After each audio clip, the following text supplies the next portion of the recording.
If you happen to come across a 1997 P. Jefferson nickel lying around in your change jar or tucked away in an old drawer, don't be too quick to dismiss it.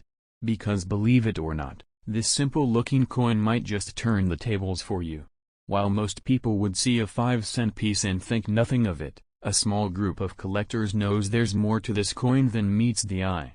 Stick around until the end of this video because we'll be breaking down exactly what makes some 1997 P. Jefferson nickels so valuable, and how you could turn one into real cash. And if you've got one, I'll explain at the very end how you can find out its actual value and where to sell it for the best return. Let's begin with the basics. The 1997 P. Jefferson nickel was minted at the Philadelphia Mint, which is represented by the small p mark on the obverse of the coin, to the right of Thomas Jefferson's bust. In total, the U.S. Mint produced over 515 million of these nickels in 1997 alone, so they're far from rare in sheer numbers. However, quantity doesn't always mean low value. What really makes this coin stand out are condition, variety, errors, and demand among collectors. First, let's talk about condition.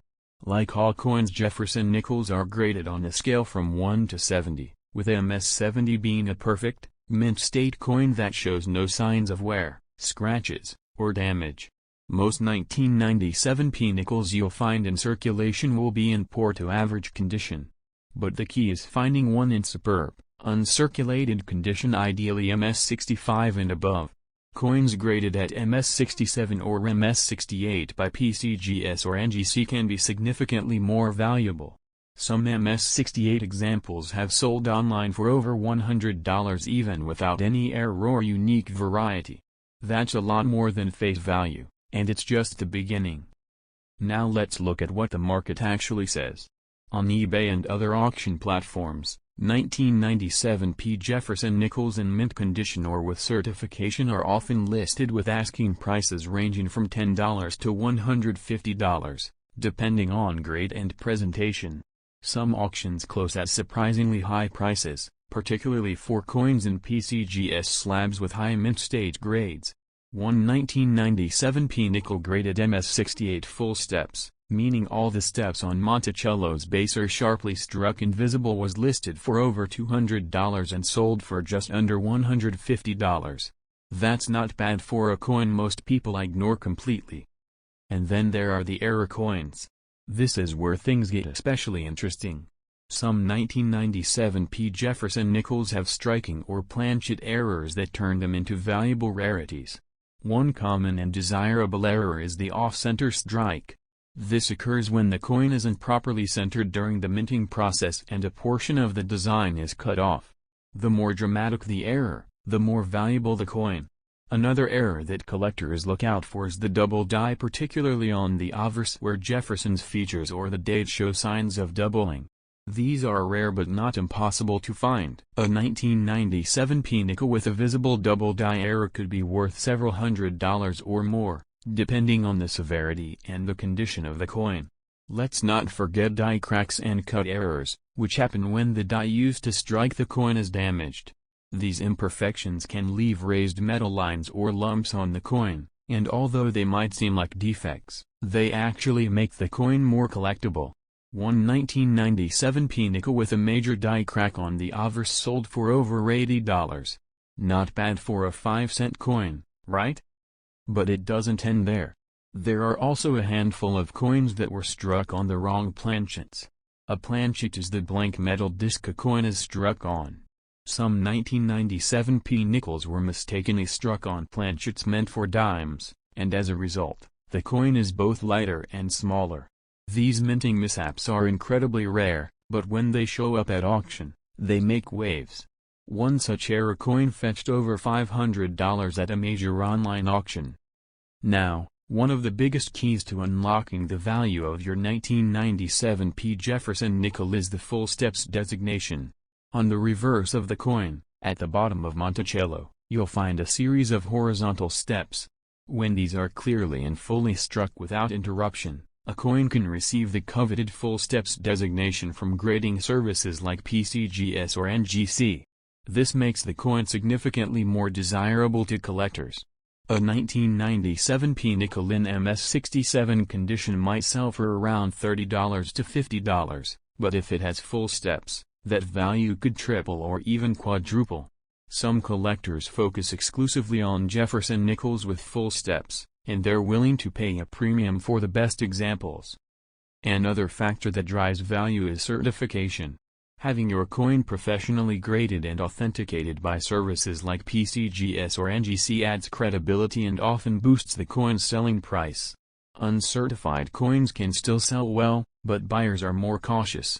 They want to know exactly what they're getting, especially when dealing with error coins or high grades. Now, let's explore what's happening on other platforms outside of eBay. On Heritage Auctions, one of the largest coin auction houses in the United States, there have been a few notable sales of 1997 Jefferson nickels. In high-grade, certified condition, these coins can attract intense bidding. One example, an MS68 with full steps, was sold for $276. Another coin with an off-center strike error was auctioned for over $190. These are not hypothetical prices, these are actual sales that prove the demand is real and strong when the coin meets the right criteria.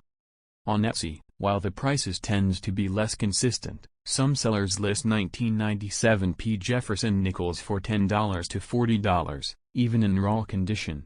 However, caution is advised, as not every seller is a numismatic expert.